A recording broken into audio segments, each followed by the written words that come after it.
காரைக்காலில் தலைமை பொறியாளர், பொதுப்பணித்துறை தலைமை பொறியாளர், அது மற்றும் செயற்பொறியாளர் மற்றும்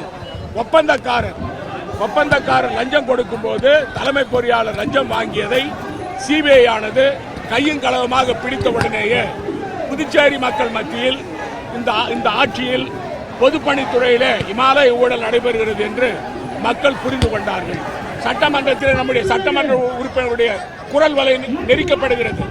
வெளியில எங்களுடைய காங்கிரஸ் கட்சியுடைய தலைவர்களும் தொண்டர்களும் திட்டமிட்டு காவல்துறை அமைச்சராலே பழிவாங்கப்படுகிறார்கள். முதலமைச்சர் அவர்கள் நாராயணசாமி எது சொன்னாலும் அதை பற்றி பதில் சொல்லாதீர்கள் என்று கூறுகிறார். நீங்கள் முதலமைச்சரும் அமைச்சர்களும் அடிக்கரை கொள்ளையை நாம் அடித்துக் கொண்டிருப்போம். நாராயணசாமி பேசுவதை பற்றியோ மற்றவர்கள் பேசுவதை பற்றியோ நீங்கள் கவலைப்பட வேண்டாம். இது நம்முடைய கடைசி காலம். இன்னும் 6 மாதத்தில் நம்முடைய ஆட்சி முடிய போகிறது. இந்த ஊழல் ஆட்சியில இனிமேல் அவர்கள் திரும்பி வரப்போவதில்லை என்று முடிவு செய்து தொடர்ந்து கொள்ளையடிக்கிறார்கள். நாங்கள் கேட்பதெல்லாம் இந்த பொதுப்பணித்துறை அமைச்சர் அவர்கள் இதிலே ஊழல் நடக்கவில்லை என்று சொன்னால் அவர் ஏன் பதவி ராஜினாமா செய்யவில்லை? குறிப்பாக அவர் அது மட்டுமல்ல, அவர் தொடர்ந்து அந்த பணியில இருந்தார். அதில் சிபிஐக்கு அழுத்தம் கொடுத்து நேர்மையான விசாரணை நடைபெறாது. அதற்காகத்தான் அவர் பதவி விலக வேண்டும் என்ற கோரிக்கையை நாங்கள் முன்வைக்கிறோம். அதிகாரிகள் யார் கீழே பணிபுரிகிறார்கள்? அதிகாரிகள் அமைச்சருடைய தலைமையிலே பணிபுரிகிறார்கள். அதிகாரிகள் ஊழல் செய்தால் அதற்கு அமைச்சர் பொறுப்பு, அவருடைய தார்மீக பொறுப்பு ஏற்க வேண்டும்.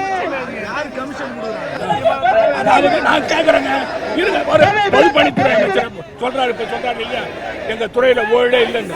நான் சொல்றேன், ஒரு அமைச்சர் அவருடைய மகள் திருமணத்திற்கு ஒவ்வொரு செயற்பொழியாளரும் புதுச்சேரி, காரைக்கால், மாய ஏனத்தில் இருக்கிறவங்க 5 லட்சம் பணம் சொல்றேன். நானு ஆதாரம் சொல்றேன். ஒரு அதிகாரி சொன்னது. அது மட்டும் இல்ல ஒரு செயற்பொழியாளர் நீங்க மாத்தணும்னா, ரோடுக்கு மாத்தணும்னா, பில்டிங்கு மாத்தணும்னா அதுக்கு 20 லட்சம் ரூபாய் லஞ்சம். அதாவது பொதுப்பணித்துறையில கொள்ளையோ கொள்ளை. இன்னும் இருக்கு, செல்லிப்பட்டு பாலம் கட்டுறதுல ஊழல். அதையும் எடுத்து சொல்றேன். நிறைய என்கிட்ட ஆதாரம் வந்திருக்கு.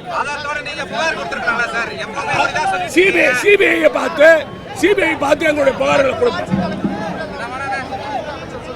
எங்க ஆட்சியில் ஊழல் நடந்தா நடவடிக்கை எடுக்கட்டும்.